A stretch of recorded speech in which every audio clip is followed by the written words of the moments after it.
같이 너와 나 우리의 하이파이브. 예, 저희는 하이파이브 선본의 정후보 겸 홍파스번 안현덕이라고 합니다. 반갑습니다. 저는 1번 정후보 장민우라고 합니다. 만나서 반갑습니다. 네, 잘 들었고요. 다음 총학생 후보자 하이패트 선본 간단하게 소개 부탁드립니다. 네. 하이팩트 선본에는 슬로건은 학교와 학부가 만드는 시너지 효과. 네, 저는 정후보로 출마한 산업경영공학과 공부학번 남용. 저는 부후로 출마하게 된 금속디자인과 11학번 유인혜입니다.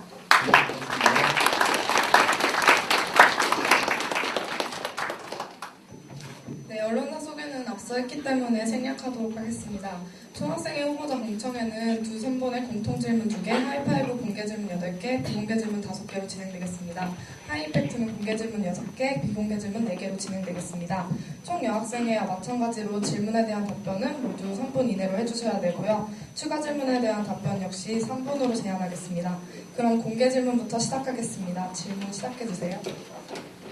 네, 현대방송국 VH입니다. 두 선본의 공통 공약 중 교재 교류 장터를 개설하신다고 하셨는데 학생들의 참여를 지금 어떻게 이끌어내실지 말씀해 주세요. 우선 하이파이브부터 말씀해 주세요. 네, 안녕하십니까. 하이파이브 후보로 출마한 장민우입니다. 3번 질문에 대해서 대답을 해드리겠는데요. 이 교재 같은 경우 평균가 4만 원에 치솟고 있습니다. 학비만 해도 400만 원인데 그런 취지에서 이 공약을 준비했습니다. 이 교재 교류 같은 경우는 총학생의 힘만으로 안 되고 여러분의 참여가 필요한데요. 주문이 저희가 정설이 된다면 주문위를 통해서 각 단대별 회장과 협의를 통해서 단대별로 부스를 차릴 거예요. 민주광장에. 그렇다면 민주광장 단대별 부스가 차려지면 거기에 책을 모아두고 페이스북이나 자유 게시판을 통해서 홍보를 강화할 예정입니다. 네, 그 다음에 하이팩트. 네, 저희 하이팩트 선본에서는 이제 학우들한테 적극적인 홍보를 통해서 민주광장에서 이제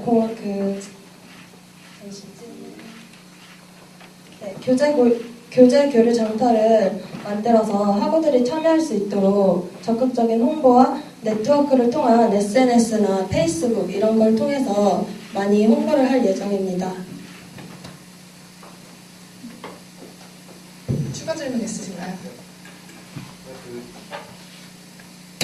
두 후보 모두 이제 페이스북이나 이제 SNS를 통해서 홍보를 하신다고 하셨는데 이 홍보를 떠나서 사실 실질적으로 이 책을 이제 교류 장터를 만드는데 사실 후배들에게 이제 앞선 선배들이 이렇게 양도를 하거나 후배들에게 싼값으로 파는 경우가 사실 대부분입니다. 때문에 홍보를 많이 하신다고 하더라도 애초에 참여 자체가 적지 않을까. 네, 그 부분에 대해서 굉장히 걱정이 들거든요. 그 부분에 대해서는 어떻게 생각을 하십니까? 제가 이거를 준비하면서 자유 게시판을 알아봤어요. 근데 학기를 준비하고 이제 수강 신청 시즌을 보면은 자유 게시판에 보면은 책을 팝니다, 책을 삽니다 라는 글을 되게 많이 봤습니다. 그런 팩트를 볼 때 과연 이 교재 교류 장터가 참여율이 적을까라는 의문을 가졌는데요. 저는 그런 팩트를 볼 때 참여율은 전혀 적지 않다고 생각을 했고 그렇게 이 공약을 내세웠습니다. 네.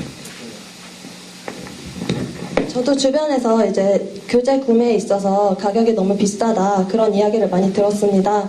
그리고 저도 자유 게시판을 통해서 봤을 때 학우들이 책을 구매하는 데 있어서 너무 그런 교재 비용이나 그런 서로의 교류를 원하는 것 같더라고요. 그래서 저희도 이런 공약을 내세웠을 때 저희가 이제 아까 전에 말씀드렸듯이 SNS 이런 것도 물론 있지만 만약에 홍보가 부족하다면 저희가 직접 학우들한테 나서서 강의실 방문을 하던 그런 그런 교류의 장이 마련될 때마다 적극적인 홍보를 할 예정입니다.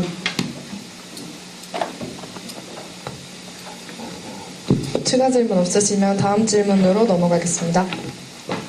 네, 한대신문입니다. 취업 관련된 공약에서 강조하시는 부분은 어떤 부분이신지 하이팩트부터 말씀해 주세요.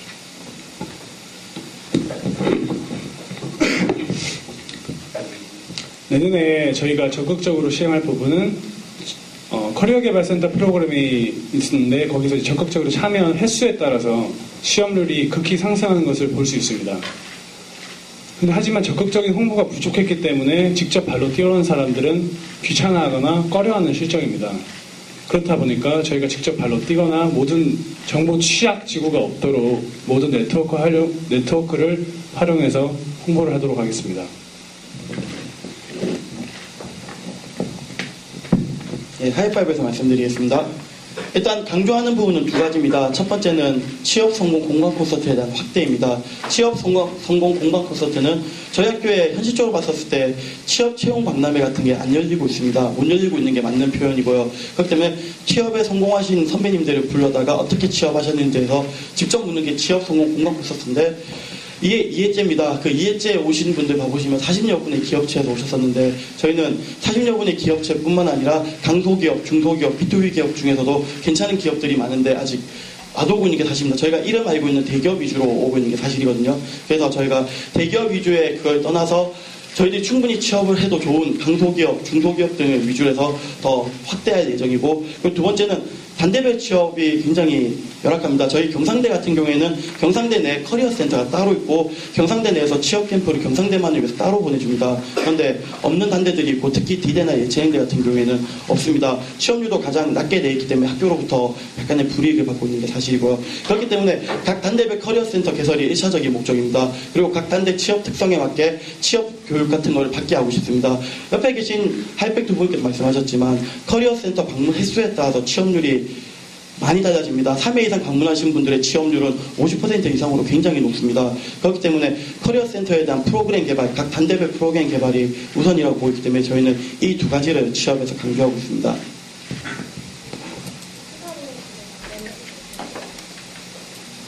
아까 전에 저희 이제 질문하셨던 것 중에서 저희가 이제 취업 공약 중에서 더 중요시하는 거는 1대1 맞춤 정보라고 해서 지금 취업지원센터와 커리어개발센터와 연관하여 직무 적성 검사를 통한 예비 직무 적성 검사를 통한 그런 학생들한테 시스템을 구축을 해서 거기에서 어떤 학생한테 어떤 부족함이 있다 취업에 있어서 이 학생에게는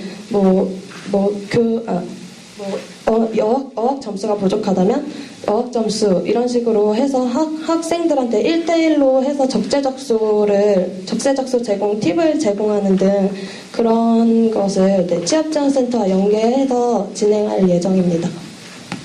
네, 이상입니다. 네, 추가 질문 있으신가요? 네, 방금 하이이펙트에서 이제 그 커리어 개발 센터 얘기를 하셨는데 사실 방금 말씀하신 게 이미 커리어 개발 센터에서 진행 중인 거고 그리고 진행 그 공약에 내거신 부분들이 사실 커리어 개발 센터에 문의를 해보니까 이미 커리어 개발 센터에서도 자체적으로 내년도에는 그렇게 시행하려고 계획 중인 부분들이 있었거든요. 사실 저는 공약과 내거신 공약이랑 커리어 개발 센터에서 이미 계획을 하고 있는 거랑 사실 똑같다고 생각이 들어요. 그렇기 때문에 뭐 공약에 대해서 공약이 참신하다 이런 생각은 안 들거든요. 그러니까 시간만 지나면 만약에 하이파이브 팀이 총학생회를 하고 그런 공약을 안 내셨더라도 이미 이루어지는 부분이라고 생각을 하는데 이 부분에 대해서 어떻게 생각하십니까? 저희가 적극적으로 저희가 중점을 맞추는 부분은 4학년들을 기준으로 A, B, C 등급을 나눌 것입니다. A 등급에서는 스킬 직접 면접에 대한 스킬에 대해서 중점을 하고 BC 같은 경우에는 서류 합격을 위해서 필요한 점수들, 어학 점수나 그리고 학점들을 채워주는 그런 부분에 있어서 많이 더 적재적소에 팁을 주는 걸로 생각하고 있었습니다. 그러면은 현재 그 바뀌는 부분은 그냥 A, B, C, D 등급을 나눈다 이거인 거죠? 네. 그런 것과 더불어서 지금 학우들이 솔직히 말하면 취업정보센터에 자주 가지를 않습니다. 그런 정보를 그러니까 취업정보센터가 어디 있는지도 잘 모르는 학우들도 많더라고요. 그래서 그런 정보 활성화에 있어서도 노력을 할 거고요. 맞춤 취업정보에 대해서도 이제 학우들한테 이러한 것들이 있다. 이런 걸 많이 알려주고 그 학우들이 직접 그거를 이용할 수 있도록 그런 거에 더 초점을 맞춰서 진행할 계획입니다. 네, 이상입니다. 추가 질문 없으시면 다음 질문으로 넘어가겠습니다. 한대방송국 VH입니다. 하이이펙트 후보님들께 질문 드릴게요. 여기 유명인사 초청 및 강연을 하실 계획을 갖고 계시다고 하셨는데 초청 강연 강사를 어떻게 선정하실 건지 그 방법에 대해 말씀해 주세요. 저희가 리플렛에도 이렇게 써놨었는데 초청 강사를 이제 학우들한테 미리 어느 정도 이렇게 미리 의견을 받아서 이제 조합을 해서 보기를 이렇게 학우들한테 보여줄 거예요. 그럼 그 학우들이 SNS나 그런 것을 통해서 이제 투표를 해서 그러니까 어떻게 보면 학우들의 추천을 받는 거죠. 그래서 그런 추천을 통해서 어떤 학우들이 더 많이 원하는 그런 강사, 그러니까 유명 인사를 이제 저희 학교로 초청을 할 수 있도록 그렇게 해서 진행할 예정입니다. 네, 현재 진행 중인 학습법 워크숍 이런 게 워크숍이 되게 많은데 이 워크숍도 참여율이 저조하다고 저희 한대방송국에서 취재를 했었거든요. 근데 이 워크숍도 참여율이 저조한데 어떻게 학생들의 참여를 이끌어내실 건지 궁금합니다.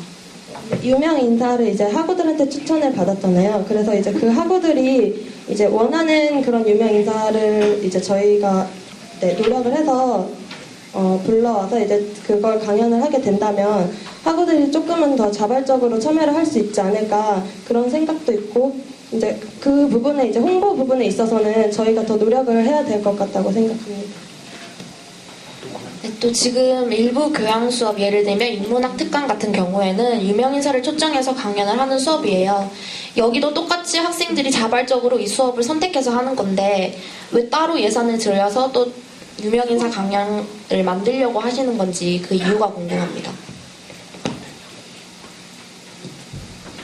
그래서 그 유명인사 초청 강연이 혹시 학우들이 직접 개입을 해서 이제 어떤 강사를 초청해 달라 이렇게 해서 진행이 되고 있는 건가요? 네, 지금 하고 있는 교양 수업 이제 학교 측에서 임의로 이제 선정을 해서 하는 걸로 알고 있습니다. 그러니까 저희 측에서는 이제 학생들이 직접 원하는 그러한 유명 인사를 초청해서 진행할 예정입니다. 추가 질문 드릴 건데요. 네, 그 답변하실 때 이제 자꾸 노력을 더 하시겠다 이런 식으로 말씀을 해주시는데 사실 그런 말은 아무나 할 수 있다고 생각을 하거든요. 그러니까 보다 구체적인 방안에 대해서, 보다 구체적인 대책 그런 것들에 대해서 좀 말씀을 해주셨으면 좋겠습니다. 그러니까 참여는 어떻게 이끄실 거냐고 물어보면 이제 페이스북, 트위터를 통해서 홍보를 하겠다, SNS를 통해서 홍보를 하겠다, 그리고 저희가 직접 발로 뛰겠다 이런 말씀은 하시는데 사실 그건 이제 이미 다들 진행 중인 거고 이제 그것과 더불어서 뭔가 새롭게 혁신적으로 뭔가 시도한다든지 이런 모습을 찾아볼 수가 없어서 그래서 조금은 기존과 별 다를 바가 없지 않는가 이런 생각이 들거든요. 유명인사 초청 강연에 있어서는 저도 그렇고 학우들도 그렇고 모바일 투표로서는 제가 어디 보게 한 건이 없었던 그런 문자를 받지 못했습니다. 그런 부분에 있어서는 홍보가 부족했다고 생각하고 SNS도 그렇지만 문자도 그렇고 정보 취약 지구가 아예 없도록 모든 사람들이 알 수 있는 팝업창을 띄운다든지 그런 식으로 해서 저희는 할 생각입니다. 추가 질문 없으시면 다음 질문으로 넘어가겠습니다. 이제 유명 인사 초청 강연이랑 이제 연계하시는지 어쨌든 비슷하게 이제 학우들이 직접 만들어서 강연을 하는 것도 기획을 하셨잖아요. 네, 그런데 그러면 이 강연을 할 학생들은 그러니까 이제 그 강단에 서는 순간 이제 강사죠. 네, 학생 강사는 어떤 식으로 이제 초청을 할 건지 누가 할 건지 이런 부분들에 대해서 좀 말씀을 해주시기 바랍니다. 저희가 처음에 이걸 얘기했을 때 이제 저희 학교에는 굉장히 능력 있는 학우들이 많이 있더라고요. 제가 이제 알아본 결과로 그냥 몇 분만 얘기해 드리자면 원정대에도 지금 책을 내시면서 직접 외부에서 강의를 하는 학생도 있고 공대 같은 경우에도 시스템을 직접 개발하는 그런 학우들도 있더라고요. 그런 교육적인 측면뿐만이 아니라 저희가 이제 여기 교육 공약에다가 써놨지만 교육적인 측면과 더불어서 만약에 어떤 학우에게는 디자인대 학생인데 패션에 관한 그런 게 남다른 재능이 있다. 그러면 그 학우가 학생들한테 그런 거에 관해서도 그러니까 강연을 해줄 수 있고 그런 식으로 좀 학우들이 같은 동년인 그런 나이대에서 뭐 외부 강사를 초청해서 그런 강연을 듣는 것뿐만이 아니까 그런 것이 아니라 학우들이 직접 강의를 개설을 해서 좀 더 서로 소통을 할 수 있는 그런 장을 만들고 싶어서 이렇게 공약을 쓰게 됐습니다. 지금도 그 공대에서 보면 또래 튜터링을 해서 어떤 학과 전공 수업에 대해서 학 과목에 대해서 튜티가 있고 튜터가 있습니다. 그런 것도 멘토 멘티저들은 학교에도 엄청 많지만은 학우들이 만들어가는 강의는 아직 없다고 생각합니다. 1대 다로. 그래서 그런 개인의 특성이나 스킬들을 활용할 수 있는, 그리고 우리 주변에 있는 주변에 있는 학우의 입장으로서 같이 강연한다는 취지로 저희는 이렇게 하게 되었습니다. 이제 그러면 이제 그러니까 같은 동년배의 같은 학생의 입장으로서 강연을 해서 뭐 소통을 하겠다. 사실 이 말씀은 자체는 되게 좋은 것 같은데, 학생이 강연을 하기 때문에 오히려 더 학생들의 참여가 더 조조할 것 같다라는 생각도 사실은 조금은 드는 부분이거든요. 그래서 사실 이 부분도 참여율에 대한 걱정이 굉장히 많이 드는데, 뭐 이 부분에 대한 참여율 독려도 뭐 페이스북이나 SNS 뭐 아니면 뭐 강의실을 돌려주면서 뭐 이런 식으로 하실 계획입니까?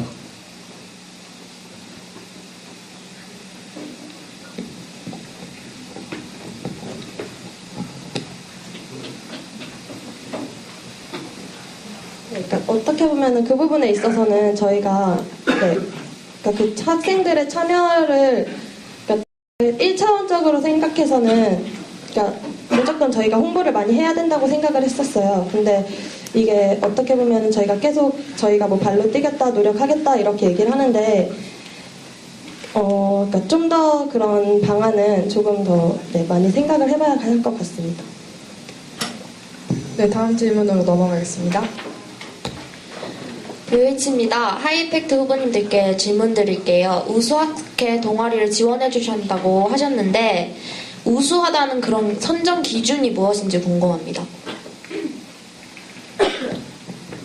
네, 우수라는 말이 좀 애매한데 저희가 말하는 우수의 선정 기준은 대외활동 기준입니다. 그러니까 학교의 위상고치 사업을 많이 하고 있는 학회 동아리가 있더라고요. 특히 기획과에 봐보면 자동차 만드는 자동차 만드는 학회가 있습니다. 그 학회 같은 경우는 자동차 만들기나 자동차 경주대회에서 수상 시력도 우수한데 공간이 없어서, 그리고 지원금이 또 전혀 없다고 합니다. 이렇듯 우선적으로 가장 열악한데, 그리고 학교에 대한 위상고치 사업을 벌일 수 있는 결과물이 있는 데부터 우선적으로 할 겁니다. 지원할 수 있는 방법은 지원금이 될 수도 있고 사업에 대한 홍보가 될 수도 있고 장소 제공이 될 수도 있을 겁니다. 특히 지원금에 관련된 분야에 대해서는 저희가 정말 철저한 기준을 해야 되기 때문에 학교 위상고치를 첫 번째 조건으로 하고, 두 번째는 확실한 결과물이 있는 것, 그리고 그것은 저희들이 뽑기보다는 저희가 되고 나면 중성관이 또는 지금은 주문이라고 표현해야 되겠죠. 주문이 단대장들이 공정하게 평가를 거쳐가지고 선정 기준은 그 외에 또 추가로 만들 예정입니다. 아마 저희들 같은 경우도 학회나 동아리에 소속된 사람이 있기 때문에 그런 쪽에서 공정성 시비가 좀 있을 수 있기 때문에 학회나 동아리에 전혀 소속되지 않은 주문이 또는 과회장급으로 구성한 그 선정단을 만들 겁니다. 일단 다시 말해서 가장 중요한 기준은 학교 위상 고치에 관련해서 저희는 우수라는 단어를 그쪽에다 두었습니다. 추가 질문 없으시면 다음 질문으로 넘어가겠습니다. 네, 한대신문입니다. 하이이펙트 후보님들께 질문 드릴게요. 인문 예체능대 계열에서 참여할 수 있는 문화산업 클러스터의 구체적인 예를 들어줄 수 있으신가요? 지금 하변산 클러스터는 공학대학에 한정되어 있다는 제한이 있습니다. 하지만 다른 단대에서도 그런 수업을 듣고 싶어하는 학우들이 엄청 많은 걸 제가 알고 있습니다. 언정대 학우분들이나 국문대 학우분들, 인문계열에서요. 하지만 지금도 지금 예를 들면 디자인학과랑 그리고 경영학과랑 접목되어 있는 과목들이 개설되어 있는 게 있습니다. 하지만 그걸 더 떠나서 더 다채로운 다채로운 과목들을 개설하여 단대 통합으로 교류의 장을 만들 수 있는 그런 쪽을 생각하고 있습니다, 저희는.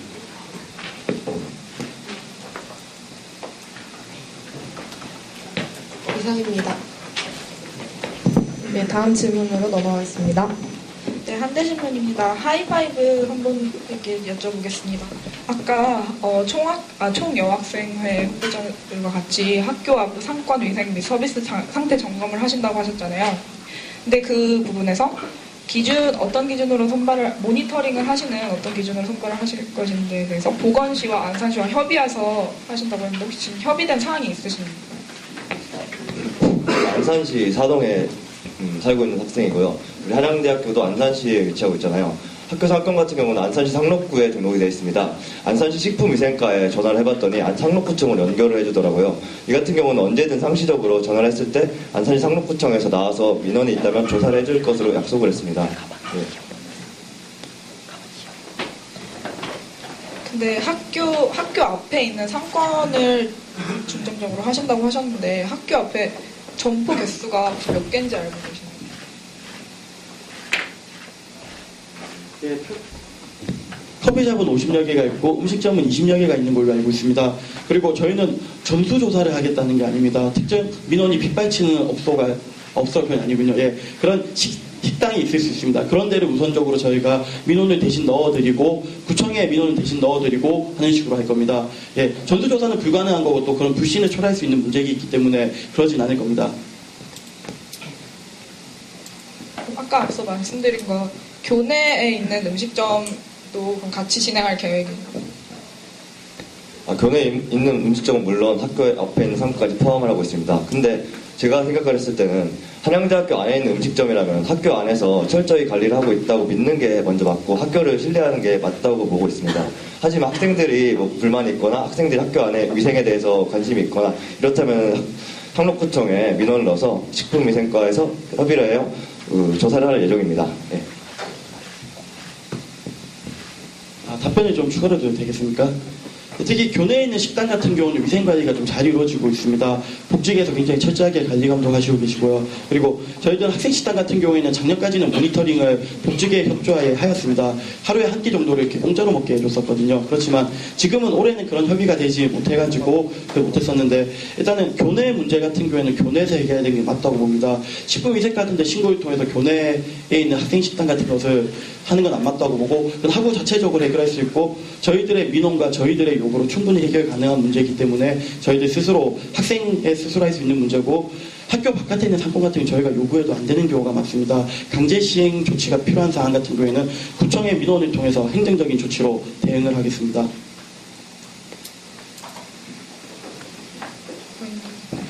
추가 질문 없으십니까? 네, 다음 질문으로 넘어가겠습니다. 네, 한대방송국입니다. 하이파이브 후보님들께 질문 드릴게요. 신안선 보관 사업에 대해서 말씀드릴 건데 안산시랑 우리 학교가 예전부터 중앙역, 고산 신도시, 경기 테크노파크까지 노선을 주장하고 있습니다. 근데 고산 신도시가 갯벌 간척지여서 지반이 약해가지고 그리고 또 중앙역 종착과 마찬가지로 테크노파크 이후에 있는 차량 기지 문제에 대해서 해결책이 없다는 이유로 기각이 됐다고 합니다. 그리고 또 정부에서도 예산 부족이라는 문제로 2013년 올해 착공이 되어야 되는데 2014년 내년으로 미뤄졌어요. 이렇게 모든 문제가 다 문제가 되고 있는데 어떻게 이 계획에 대해서 자체의 실효성이 있다고 생각하시는지 여쭤보고 싶습니다. 예, 충분히 있다고 보고 있습니다. 특히 그 집안 약한 문제 같은 경우는 교통안전부터 시작을 해가지고 작년 10월 달에 저희가 국회의사당에서 한 그 토론 연장회 가는데 토론에 참여한 적이 있었습니다. 이때 질문이 나왔었는데 일단 기술적인 문제는 없다고 답변을 들었습니다. 그리고 기술적인 문제 떠나서 일단 또 안중에서는 경쟁철도 있습니다. 지하철이 아니라 저희가 지하철이라는 통합적인 용어로 쓰긴 했었는데 만약에 집안이 약하다는 문제가 있다면 경전철도 해결 가능할 것으로 보고 있습니다. 그리고 예산 문제 때문에 안 되는 거를 작년도 그렇고 올해 2월 달에도 부총장님실에서 그러한 그 관계자분들, 공무원들 그리고 모시고 했었습니다. 예산적인 부분에 대해서는 충분히 안타까워했지만 사업에 대한 타당성이나 실효성 그리고 그 사업의 당위성들은 모두가 인정을 하셨습니다. 단지 예산 문제 가지고 어렵댔었는데 원래 이 사업이 저희 쪽에 유치되려고 하다가 시흥시 쪽으로 빠진 건 아시죠? 네, 그 시흥시 쪽 빠진 것도 솔직히 말씀을 드리면 정치적인 문제입니다.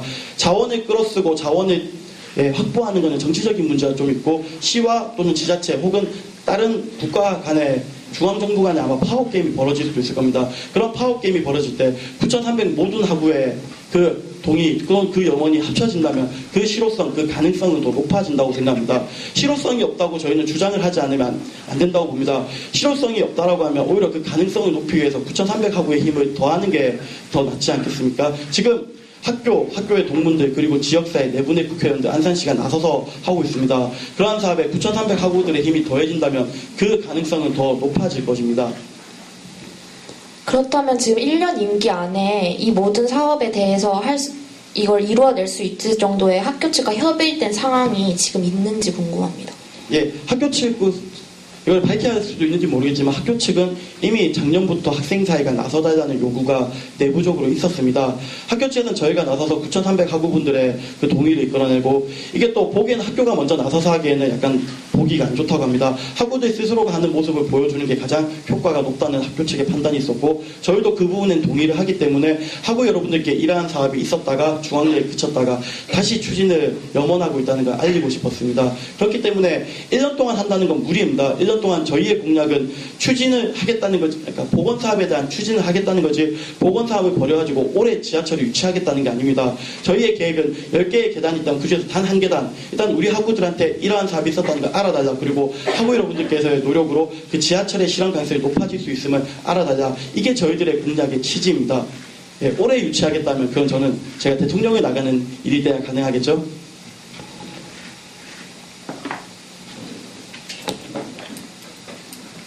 그럼 다음 질문으로 넘어가겠습니다. 네, 한대신부님이니까 하이파이브 선생님께 여쭤보겠습니다.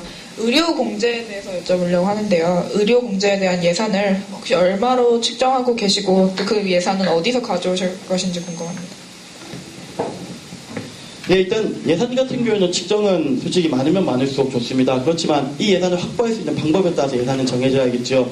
일단 저희가 예산을 확보할 수 있는 방법은 몇 가지가 있습니다.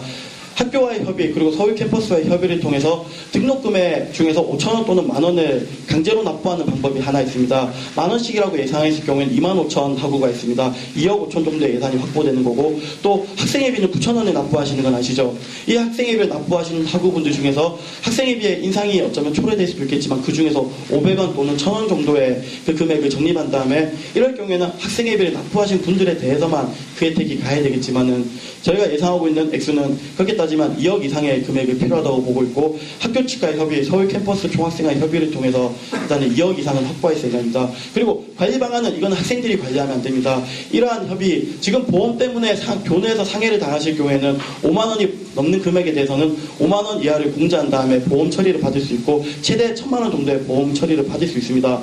저희 같은 경우도 횟수 제한과 관리 제한을 둬야 됩니다. 관리는 학생들이 하는 게 아니라 학교 바깥에서 다쳤을 때 혹은 학교 외적인 감기라든가 이런 거 있었을 경우 병원 갔을 때 학교 측에 적당한 서류를 내게 되면 학교 측에서 그에 관련된 금액 그리고 그 금액의 횟수와 그 금액에 대한 제한은 저희가 따로 설정할 예정이고요. 아직 그 정확한 기준은 마련은 되지 않았습니다. 그러나 마련해서 저희가 사업이 추진된다면 알려드리겠습니다. 아까 말씀하신 것 중에 교회에서 다친 경우도 학교에서 지원을 해준다고 하셨는데 교회에서 다친 거를 왜 한양대 학생이라고 지원을 해줘야 되는지 의문점이 드는데요. 예, 한양대 학우기 때문입니다. 교회에서 다칠 수도 있습니다. 그러나 그 다치는 금액에 대해서는 복지 차원에서 한양대 학우시기 때문에 저희가 충분히 모두의 공조 혹은 탕조 등의 개념을 통해서 지원할 수 있다고 봅니다. 그렇기 때문에 1,000원 또는 10,000원 정도의 금액으로 저희 학우가 다쳤을 경우에 할 수 있다고 봅니다. 이 당위성에 대해서 저희 가치관의 문제일 수도 있겠지만 저희는 우리 학교 학우기 때문에 그럴 수 있다고 생각을 하고 있습니다. 우리 학교 캠퍼스 내가 아니고 교회에서 다친 건데 학교 학생이기 때문에 지원을 해주셔야 된다는 말씀인가요? 예, 그러니까 교내에 다쳤을 경우에는 그에 대한 보험이 되어 있습니다. 그러나 교외에서 다쳤을 경우에는 없기 때문에 이러한 상조 제도를 만들려고 하는 겁니다. 그런데 교회에서 다친 부분을 왜 학교에 예산을 들여서 굳이 지원을 해줘야 되는지 저는 이해가 아직 안 가서요. 예, 가치관의 문제라고 제가 말씀을 드렸습니다. 학교 바깥에서 충분히 우리 학우들께서 다칠 수 있습니다. 그러나 말씀드렸듯이 교내에서 다친 거에 대한 대비책은 있습니다. 그러나 교외, 학교 바깥에서 다친 거에 대한 대비책은 아직 없기 때문에 저희들의 작은 부담, 개개인 학우의 작은 부담으로 그런 학우들, 다치신 학우들에 대해서는 지원이 가능하다고 저희가 보고 있습니다. 만약에 가치관의 문제이기 때문에 저희가 많은 학우들한테 이거에 대해서는 여쭤볼 것입니다. 학우들께서 만약에 그렇게 하게 되면 돈을 내셔야 되기 때문에 만약에 많은 학우들께서 왜 교회에서 다친 학우들에 대해서 그러니까 학생들에 대해서 우리가 부담해야 되냐는 의견이 많으시면 저희는 이 사업도 다시 한번 재고해 볼 생각입니다. 제가 가장 우려되는 부분 중에 하나는 보험금 사기와 같은 경우처럼 이것 또한 약용의 소지가 있어 보이는데 이 부분을 혹시 고려해 보셨나요? 예, 고려했습니다. 그래서 횟수 제한하고 금액 제한을 둬야 된다고 보고 있습니다. 정말 큰 지원은 아닐 수도 있습니다. 그러나 작은 지원만으로도 병원비 부담을 좀 줄일 수도 있으니까요. 그렇기 때문에 저희는 학생들이 관리하는 게 아니고 학교에서 관리를 해야 된다고 보고 있고 관련된 서류 같은 거는 병원 진단서라든가 진단서 같은 걸 명확하게 떼와야지 줄 수 있다고 보고 있습니다.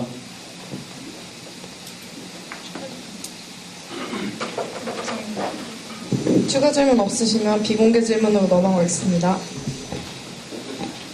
네, 한대신부님입니다. 네, 한대방송국 VOH입니다. 네, 먼저 이제 하이팩트 팀에게 여쭤보고 싶은데요. 자, 사실 저희가 공청회 준비를 하면서 공약과 관련된 자료집을 달라 이렇게 요구를 했었는데 사실 준비가 덜 됐다 이런 이유로 사실 자료집을 굉장히 늦게 해주셨거든요. 근데 그 부분에 대해서 말씀 좀 해주시겠습니까? 저희가 이제 그거를 자료집을 이 신문을 통해서 달라는 줘야 되는 줄 알고 이제 신문이 나오는 데까지 있어서 그렇게 했었는데 저희가 늦어진 점은 죄송하게 생각하고요. 저희가 이제 공약 같은 부분은 예전에 미리 다 짜놨었지만 이건 저희의 잘못이라고 생각합니다. 네, 일단 그걸 떠나서 신문이라고 말씀을 이해하셨다라고 말씀을 하셨는데 그래서 사실 저희 측에서 어떤 식으로 자료를 보내달라라고 자료를 먼저 그러니까 몇 년 전 자료를 보내드리지 않았습니까? 근데 그 자료를 보내드리고 나서도 사실 지체해서 주셔가지고 저희 공청회를 피하시는 건지 어쩌면 자료를 안 주시려 하는 건지 그 부분에 대해서 굉장히 의심을 많이 했었거든요. 그 부분에 있어서는 그런 이유는 아니고요. 저희 측에서 늦게 보낸 점은 다시 한번 사과드리겠습니다. 근데 전혀 그런 의도는 없었습니다. 네, 알겠습니다.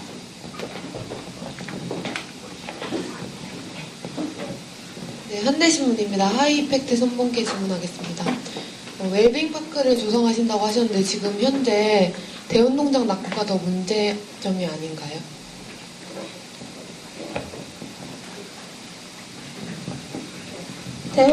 대운동장을 말씀하셨는데 저희가 이제 저희가 이제 생각을 했을 때 지금 학교 측에서 예산이 굉장히 지금 좀 부족한 걸로 알고 있습니다. 저희가 예산 편성이 되면서 근데 이제 저희가 그 웰빙공원을 만드는 목적의 첫 번째는 배드민턴장이었습니다.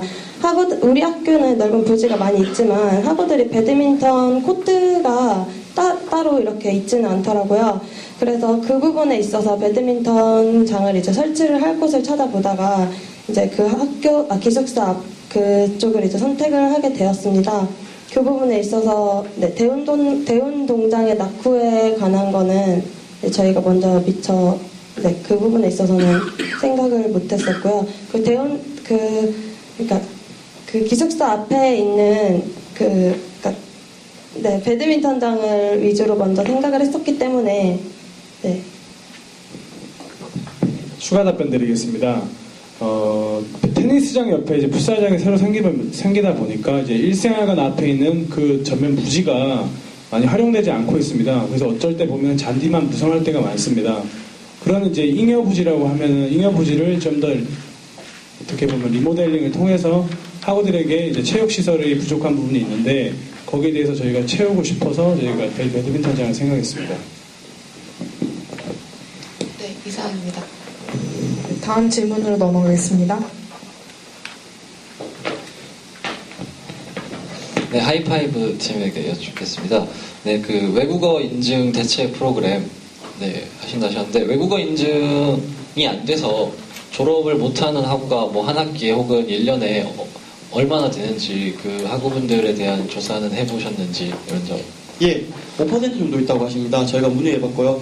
그리고 그 5%의 하구 때문에 안타까운 사례도 많이 있습니다. 특히 작년 같은 경우에는 삼성이라는 기업에 잘 취업을 했다가 토익 점수가 없는 바람에 최종 합격이 됐었는데 졸업이 수료되는 바람에 취업까지 안 되는 경우가 있었거든요. 그리고 영어 점수를 4학년 때 신경을 못 쓰다 보면 이러한 미스 사태가 많이 발생하고 있다고 저희 보기 때문에 졸업하고의 5% 정도는 꽤나 많은 수치라고 생각합니다. 그렇기 때문에 특정 시기 동안 영어 점수를 못 내거나 혹은 그 시기까지 영어 점수를 못 낼 것으로 예상되는 학우들께서 학교에서 마련한 이수 강의를 수강하게 될 경우, 특히 수강하고 나서 어느 정도의 그 성취가 있을 경우, 그런 기준을 넘을 경우에는 대체 프로그램으로서 졸업을 충분히 시켜도 된다고 보고 있습니다. 그렇기 때문에 그런 학우들을 어찌 보면 구제하는 의미에서 저희가 만들었습니다. 정말 영어 점수라는 게 한 번에 준비하기 힘든 점수고 4학년 때 하다 보면 그렇습니다. 그리고 저희 영어 점수의 기준 같은 경우는 솔직히 낮습니다.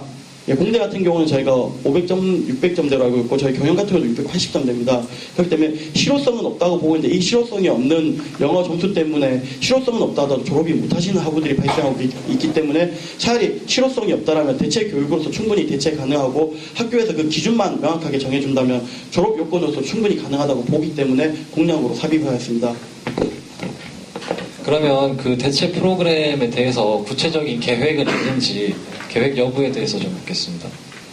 예, 저희 경영 수업에 봐보면 글비카라고 해서 글로벌 비즈니스 커뮤니케이션 같은 토익 강의가 있습니다. 이러한 토익 강의를 수강하게 됐을 경우에 그리고 많은 토익 학원에서 봐보면 성취도 평가라는 것이 있습니다. 그렇기 때문에 특정 언어는 저희가 선택을 해야겠지만 아마 토익 같은 영어 같은 확률이 가장 높게 생각을 하고 있습니다. 그런 쪽 강의를 개설을 해가지고 시작 초에 성취도 평가 혹은 시후에 다 하고 나서의 성취도 평가 또는 그런 기준을 따져가지고 졸업 인증 요건을 할 수 있다고 보고 있습니다.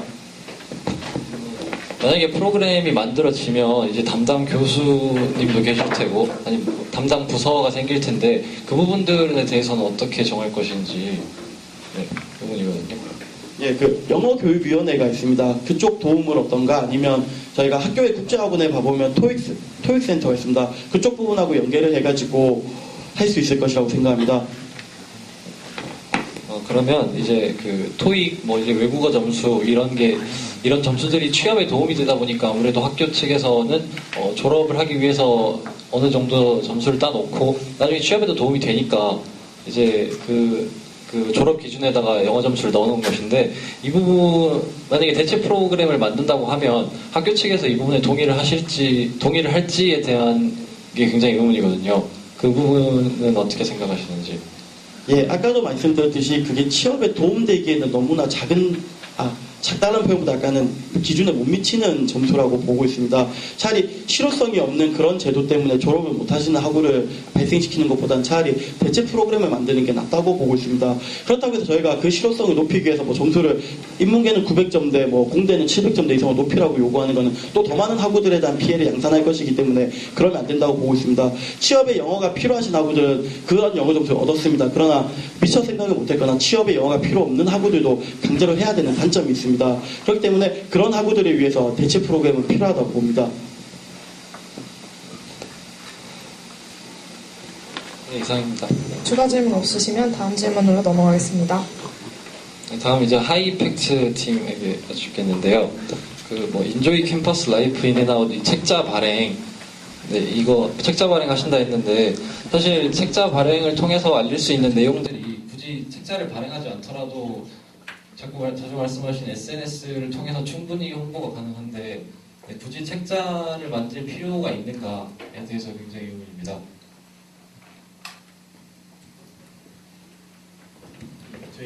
인조이 캠퍼스 라이브 인앤아웃 그 지도는 이제 어떻게 보면 학우들한테 즐길 수 있는 거를 만드는 것입니다. 학내에서 어떤 건물에 들어갔을 때는 스터디룸도 있는 것도 알려주지만은 어떤 부분에서 휴식 공간이 있고 매점이 있고 그리고 호수공원에 갔을 때는 어디 갔을 때 어디 부분에서 술을 마신다든지 그러면 사진을 찍었을 때 잘 나온다는 그런 쪽으로 해서 약간 즐길 수 있는 학우 여러분들에게 어떤 걸 즐길 거리를 제공하는 그런 부분에서 있고 교외 정보에서는 이제 교회 앞에 안단테 광장이나 그 주변의 시설들, 놀이터들이나 그런 쪽에서 많이 알려주는 정보 제공을 해주는 책자를 만들려고 하고 있었습니다.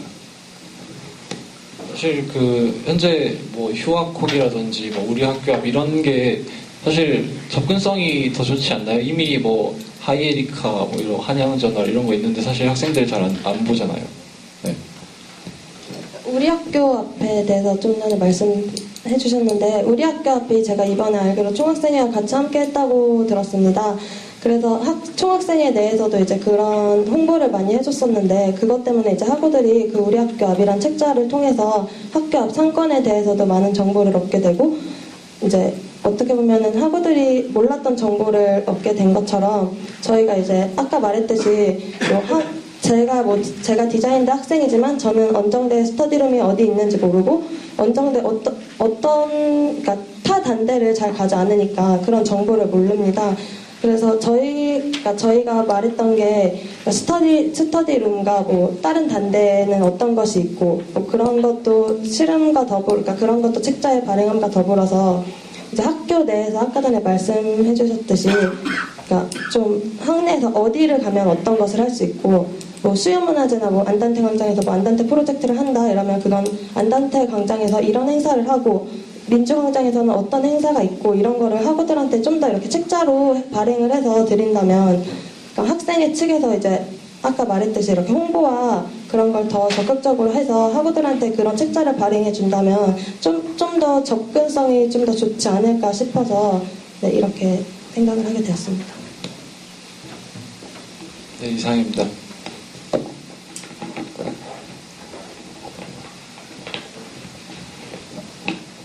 네, 한대신문입니다. 하이파이브 선분께 질문하겠습니다. 도서관 열람실 내에 전화부스를 설치하신다고 하셨는데 도서관 열람실이란 공간이 자체가 학우들이 공부하도록 만든 것인데 전화통화를 밖에서 하도록 학생들 인식을 개선시켜야 하는 게 먼저 아닌가요? 예, 아주 지당하신 말씀입니다. 맞는 말씀이시고요. 근데 갑작스럽게 전화가 왔을 경우 있습니다. 급하게 전화 받아야 될 경우 있는데 열람실 한쪽에 계신 분들은 그 전화를 받기 위해서 복도 바깥까지 걸어갈 수 있습니다. 그다음에 저희는 열람실이라는 표현을 쓰겠는데 저희가 말하는 건 도서관 내입니다. 그 안에는 열람실도 포함되어 있고요.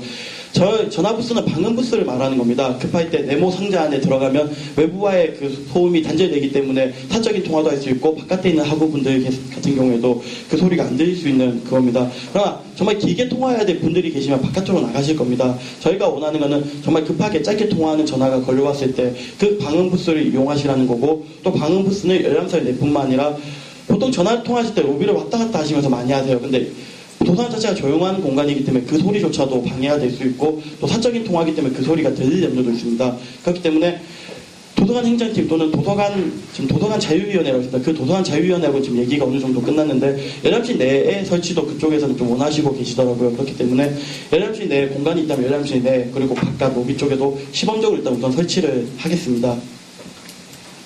네, 전화부스를 설치하실 경우 몇 개 정도 생각하시는지. 지금 열람실 같은 경우에는 시험기간에 저는 열람실 다 쓰이지만 시험기간 아닌 곳에 보통 2층에 있는 열람실이 많이 쓰이는 걸로 알고 있습니다. 그렇기 때문에 거기부터 우선적으로 설치를 할 거고 공간에 허용이 된다면 일단 그거는 도서관 자유위원회하고 행정팀하고 얘기를 나눠봐야 되는 상황인데 일단 도자위하고만 얘기가 된 상황입니다. 도자위분들께서는 일단은 좀 설치 공간이 있는 대로 설치를 해주셨으면 하는 요청이 있었고 그렇기 때문에 저희는 어느 정도의 사이즈를 말씀해주고 이 정도의 사이즈가 들어갈 수 있는 부스가 몇 개 정도 들어갈 수 있는 공간을 좀 도자위 측에서 먼저 좀 알려달라고 드렸습니다. 저희가 이 장소에 설치한다기보다는 도서관 자유위원회가 도서관에 대해서 저희보다 많이 알고 있기 때문에 도서관 자유위원회가 원하는 위치에 원하는 장소에 설치하는 게 저희는 맞다고 보기 때문에 도자위하고의 협의를 통해서 알려드리겠습니다.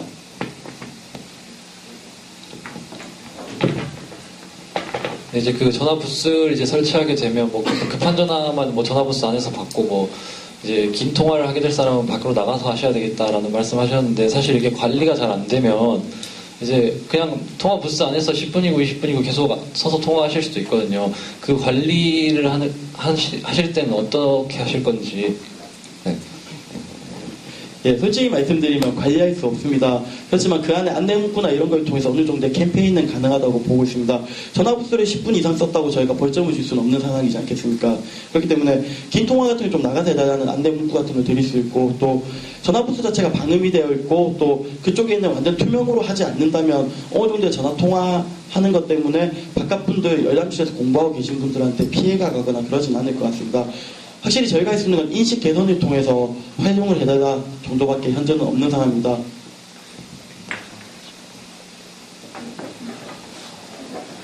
추가 질문 있으세요? 다음 질문으로 넘어가겠습니다. 하이파이브 선분께 여쭤보겠습니다. 흡연 부스를 설치하신다고 하셨는데 혹시 지금 몇 개 정도 설치하실 예정인지 알 수 있을까요? 예, 자꾸 저만 대답하게 되네요. 저희 부부하고 공약을 거의 한 반 정도씩 해가지고 서로 공약을 생성해내고 깊게 고민했었는데 어쩌다 보니 제 공약들이 많이 걸리네요. 예, 흡연부스 설치 같은 경우는 솔직히 말씀을 드릴게요. 대략 1억 정도 합니다. 그렇기 때문에 시범적으로 공용 공간에 설치를 해야 되는데 그 1억을 저희 학교에서 부담할 수는 없을 것입니다. 그렇다고 담배 피우는 학우들한테 성금 모금을 통해서 할 수도 없다고 보고 있습니다. 저희는 흡연자의 권리와 비흡연자의 권리가 모두 소중하다고 여기고 있고 그렇기 때문에 흡연자의 권리는 KTNG에서 보장해야 되는 게 맞다고 보고 있습니다. KTNG와 저희 학교 혼자 요구하면 아마 안 될 것입니다. 그렇지만 이러한 생각에 동의하고 있는 총학생회들이 아마 어느 정도 있다고 저희는 알고 있습니다. 현재 전총무라는 대학생의 모임도 있고 경대협이라는 대학생의 모임도 있습니다. 그런 대학 협의회를 통해 가지고 KTNG 쪽에 흡연 부스를 설치해달라고 하되 일단은 공용 공간입니다. 공용 공간 중에서도 컴파라든가 기숙사라든가 도서관이라든가 학술관 같은 공간 앞에 입구나 미간 해치지 않는 장소에 일단 한 대씩은 설치하고 싶은 예정입니다. 그렇지만 이거는 정말 KTNG가 해줘야 된다고 저희는 생각을 하기 때문에 강력하게 KTNG한테 해달라고 요청하겠습니다.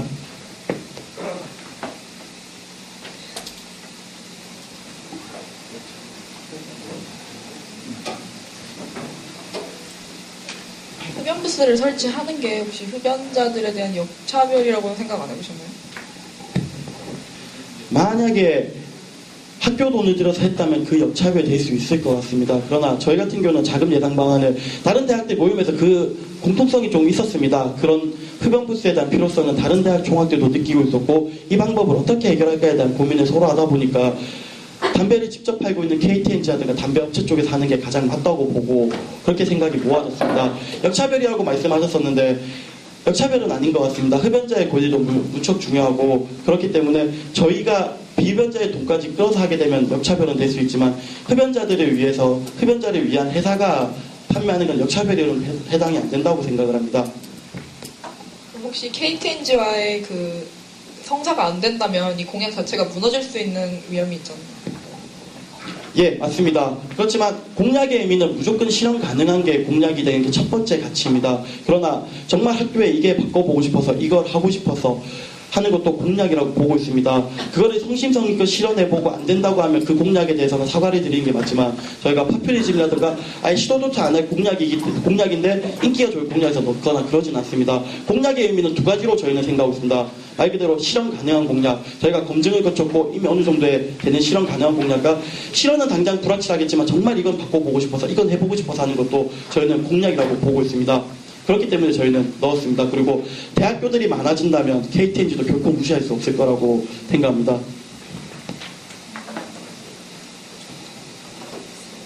추가 질문 없으시면 다음 질문으로 넘어가겠습니다.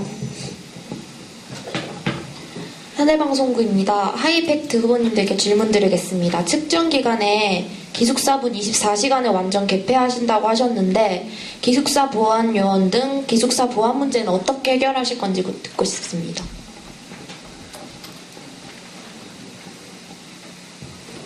네, 기숙사 이제 24시간 개폐가 저희가 이제 특정 기간을 말한 게 축제 기간이나 시험 기간을 말씀드린 겁니다.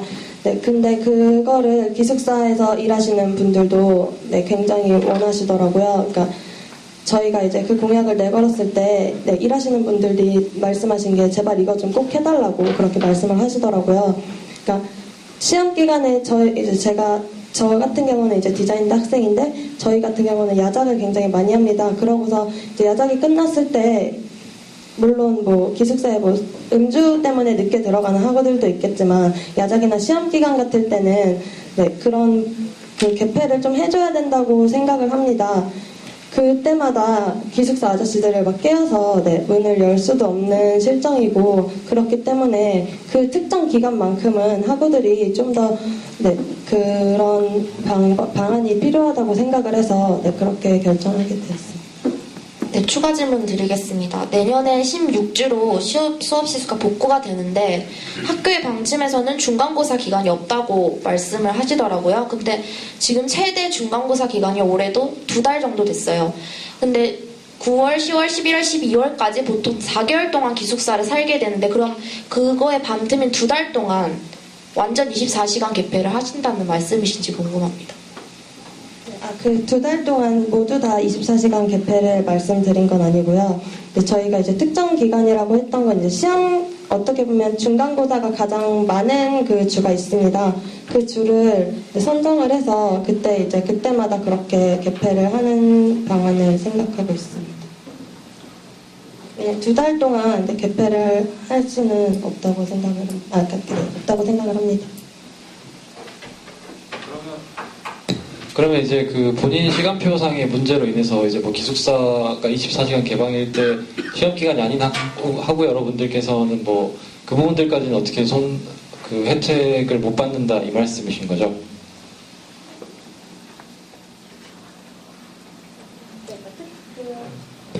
시험 기간 동안 그 많은 학우분들이 시험 기간인 그거를 최대한 활용을 해야 하는 게 맞다고 생각을 합니다. 소수를 위해서 다수를 희생해야 될 수는 없다고 생각을 하기 때문에 물론 소수도 중요하지만 특정 기간을 무조건 이렇게 선정을 하자면 그 방안이 맞다고 생각을 합니다. 네, 알겠습니다. 추가 질문 없으시면 다음 질문으로 넘어가겠습니다. 네, 한대신부님입니다. 하이파이브 선보기 여쭤보겠습니다. 수원행버스 유치 공약에서요. 수원에 거주하는 학생들이 매우 많다고 말씀해 주셨는데 혹시 이 말의 근거가 어떤 것인지 궁금합니다. 솔직히 말씀드리면 근거는 제 지인들입니다. 예, 방금 농담이고 매년 조금씩 다릅니다. 어떨 때는 성남 사는 학우들이 매년 신입생들 많이 들어오고 또 어째는 수원이 많이 들어오고 하는 게 있습니다. 그러나 보시면 알겠지만 수원 사는 학우들 결코 적지 않고 저희가 또 수원역이라던가 아니면 수원역에 가야 되는 이유는 많습니다. 그렇기 때문에 수원역 광역버스 유치는 꼭 필요하다고 보고 있습니다. 모든 버스를 다 유치해보고 싶지만 현실적으로는 불가능합니다. 그렇기 때문에 안산에 사업소를 둔 210번이라던가 707 같은 경우에는 유치가 가능한 협의가 될 수 있다고 보고 있습니다. 물론 이 같은 경우 저희 총화 개인만으로는 부족할 것입니다. 그러나 3100번, 3101번이 유치되듯이 학교와 그리고 안산시와의 협조를 구하면 충분히 가능한 문제라고 보고 있습니다. 현재 수원에 거주하거나 수원을 경유하는 학생들의 정확한 수치는 없는 상태인 거죠? 예, 매년 달라지고 있어서 현재는 없습니다. 그러면 수원행 광역버스를 유치하신다면 버스 노선에 대한 구체적인 계획은 어떻게 되십니까? 예, 707이 지금 예술인 쪽을 거쳐가지고 이쪽으로 오고 있습니다. 그렇지만 그전 노선에서 저희 3100번이 오는 코스처럼 학교 앞에 있는 3100번 정류소에 정차를 한번 했다가 그리고 올해 성안고 사거리 노선으로 가는 노선 생각하고 있습니다. 네, 이미 707번 버스나 909번 버스가 성안고 앞 한양대 입구 정류장을 경유하고 있는데 굳이 한양대 앞까지 예산을 들여서 유치하는 것에 대한 필요성이 있다고 생각하시나요? 예, 일단 예산은 그쪽 버스 업체 쪽에서 지불하게 될 테지만 저희 학교 학우들 솔직히 수원역 많이 갑니다. 실제로 사시는 학우들도 있지만 놀러 가시는 학우도 많고 KTX 이용하기 위해서 많이 가는데 학교에서 성안고 사거리까지는 멀지 않습니까? 그렇기 때문에 3100번 유치의 필요성도 있었기 때문에 저희가 유치가 되었고요. 그렇기 때문에 그 필요성은 충분하다고 보고 있습니다. 네, 이상입니다. 네, 추가 질문 없으시면 다음 질문으로 넘어가겠습니다. 네, 한대신문입니다. 하이이펙트 선봉께 질문하겠습니다. 그 한양대 체육대회를 개최하신다고 하셨는데 그 이미 서울 캠퍼스에서 4종목을 실행한 결과 예체능대가 2종목을 우승한 걸로 아는데 예체능대만을 위한 체육대회가 될 거라고 생각해 보시지 않았나요? 네, 제가 그 부분에 있어서 이제 저희도 생각을 해봤습니다. 예체능대가 물론 이렇게 단대별로 한다면 예체능대가 선전을 할 거라고 생각을 합니다.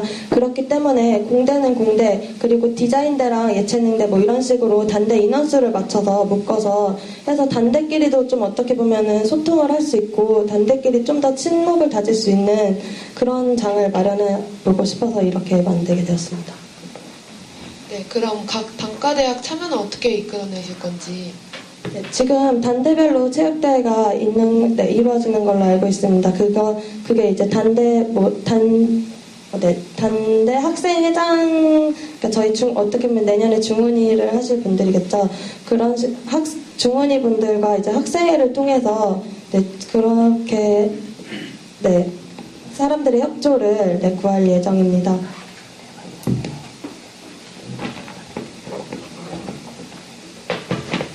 네, 한대방송국 VOH입니다. 이제 그러니까 학교 전체 체육대회를 통해서 화합을 이끌어내실 거다라고 공약집에 써놓으셨는데 방금 하신 말씀은 그냥 단대 체육대회만 여시겠다. 그리고 사실 단대 체육대회 말씀하신 것처럼 이미 있거든요. 그럼 사실 공약이 의미가 없다고 생각했었는데. 잘못 이해하신 것 같은데, 네, 단대 체육대회가 아니라 이제 단대별로, 그러니까 디자인대나 아까 전에 말씀하셨듯이 예체능대가 이제 단독으로 이렇게 단대별로 한다면 예체능대가 분명히 우세할 게 맞기 때문에 단대별이 아닌, 그러니까 팀을 이렇게 세 팀으로 나눈다면, 네 팀 정도로 나눈다면 공대는 공대, 디자인대와 예체능대를 합쳐서 이렇게 하고 원정대와 가기대 이런 식으로 묶어서 인원수를 좀 어느 정도 맞춰서 네, 그렇게 하는 걸 말씀드리는 겁니다. 그럼 그 인원수를 맞추는 비율은 어떤 식으로 정하실 건지 생각하셨나요? 좀 대략적인 인원수 비율이고, 이제 어떻게 보면 체육대회를 했을 때 물론 참여를 그 공대 학생분들이 그러니까 그 1000명이 넘는 학우들이 그 항목에 다 참여를 할 수는 없다고 생각을 합니다. 그래서 그 참여 인원 정도를 맞추는 거고, 나머지 학우분들은 같이 응원을 한다든지 그런 식으로 네, 하는 것이지 그거 학우분들이 그 인원이 다 참여할 수는 없다고 생각을 합니다. 네, 알겠습니다. 네, 다음 질문으로 넘어가겠습니다. 이제 그 하이파이브 선보원께 질문 드리겠습니다. 이제 그 거주지 이전 캠페인 이걸 실시하신다고 하셨는데, 그리고 사실 그 기숙사 페달러 설치라든지 앞서 말씀하신 그 수원행 버스 유치 이런 것들을 하기 위해서 거주지 이전 캠페인이 사실 밑거름이 된다 이런 식으로 말씀을 하셨는데, 만약 이 거주지 이전 캠페인이 실시되지 못하면 사실 대다수의 공약들이 실효성을 잃는 게 아닌가라는 의문이 생기거든요. 이 부분에 대해서 답변 좀 해주시기 바랍니다. 예, 맞는 말씀이십니다. 일단 거주지 이전 사업이 저희가 말씀드린 지역사회와 함께하는 사업들의 전제 조건이 됩니다. 원래 성균관대 그 국제캠퍼스, 자연계 캠퍼스, 그러니까 수원에 있는 성균관대 같은 경우는 기숙사 입사 규정으로서 전입신고를 하게 되어 있습니다. 성균관대 같은 벤치 모델 사례가 있긴 한데, 저희가 최종적으로 원하는 것은 약간은 학우들에 대한 불편이 초래되겠지만 기숙사 입사 규정으로의 전환입니다. 일단은 그 전 단계로서 거주지 이전 사업을 펼칠 것이고요. 그리고 수원성대 같은 경우에는 그 덕분에 시에서의 엄청난 대우를, 약간 좀 급낮은 표현이었는데 엄청난 대우를 받고 있습니다.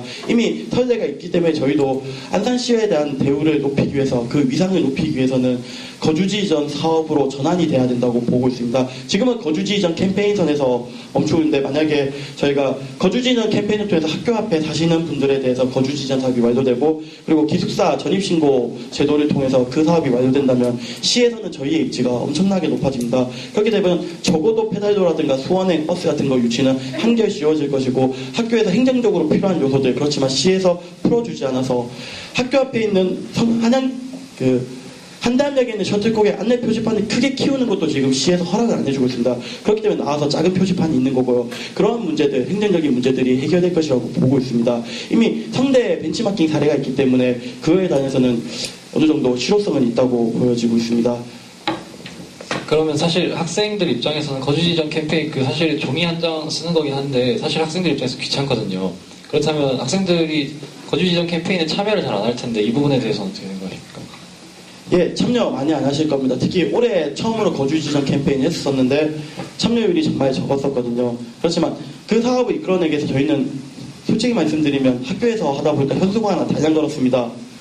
예, 그렇기 때문에 안 됐다고 보고 있고, 저희는 강방을 통해서 그리고 홍보물을 통해서 모든 저희가 홍보할 수 있는 루트를 통해서 다 이 사업의 실효성, 왜 해야 되는지 당위성을 알릴 것이고, 구청에서도 이동 주민센터가 나오고 있습니다. 사생 로비에 설치되어 있기 때문에 진짜 사생 로비에서 발걸음 한 번으로 종이 한 장 쓰시면 할 수 있게 좀 간편화할 수 있게 이미 구청과 시와 협조가 끝난 상태입니다.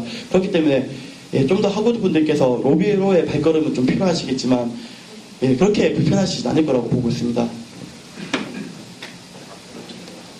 추가 질문 없으신가요? 이제 그 하이이펙트 선보원들에게 여쭤보고 싶은 건데요. 이거 이제 그 뭐 선거관리위원장님, 그러니까 선거관리위원회에 맨 처음에 초기 이제 공약집을 냈을 때 그때 상황이 어땠는지 저는 이제 정보를 받지 못해서 모르는데 그 사실 지난 일요일에서 월요일 넘어가는 시점에서 사실 그 리플렛 신문을 이렇게 만드셔서 다시 이렇게 배부를 하셨잖아요.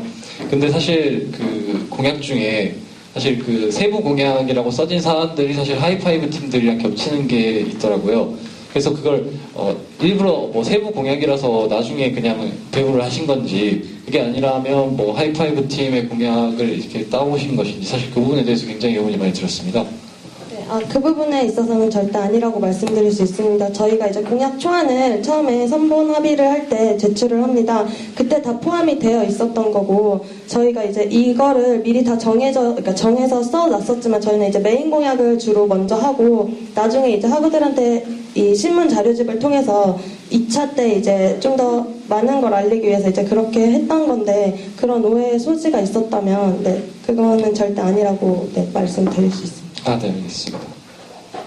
네, 그럼 잠시 15분 휴게하고 2부 진행하도록 하겠습니다. 2부에서는 총학생회 선본들 토론이 있거든요. 네, 끝까지 참여해 주시기 바랍니다.